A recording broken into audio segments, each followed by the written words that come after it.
आज यांची सुट्टी असल्यामुळे पेंडिंग कामं आजच होणार होती. काही शॉपिंग करायची होती यांच्यासोबत, काही शॉपिंग मैत्रिणीसोबत करायची होती. तसे प्लॅनिंग ठरले होते. मैत्रिणी ऑलरेडी गेल्या होत्या. मी नंतर त्यांना जॉईन केलं.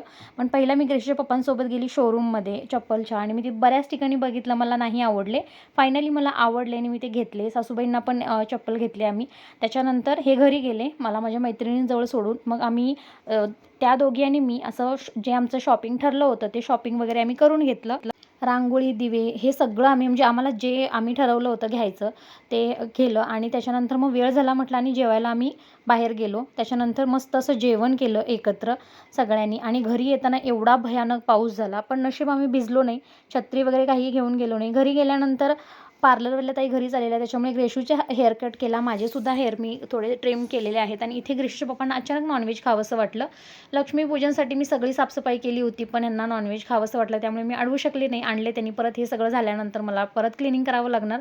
ग्रेशूचं कॉम्पिटिशन होतं दिवा मेकिंगचं तर ह्यांनी थोडीशी प्रॅक्टिस घेतली पण तिला ते जमलं नाही. परत मला बोलली तू दाखव मम्मा. तर मी तिला सोप्या वेळेने दाखवलं आणि नॉनव्हेज करायचा आज माझ्या मिस्टरांचा मूड होता. मला बोलले मला शिकव मी करतो.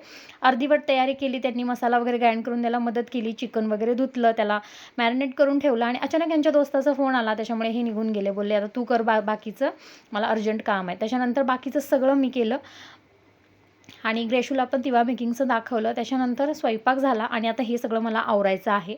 दिवा मेकिंगचं करताना सोप्या वेळेनं जसं मी ग्रेशूला दाखवलं तर त्या जे आम्ही दिवे आणलेले त्याच्यावरती व्यवस्थित कलर बसत नव्हता. त्यामुळे हे परत जाऊन सिटीमध्ये दुसरे दिवे घेऊन आले जे मातीचे असतात ते. तर अशा पद्धतीने आजचा दिवस गेला. भयानक पाऊस झाला. आज विजा वगैरे कडकडत होत्या.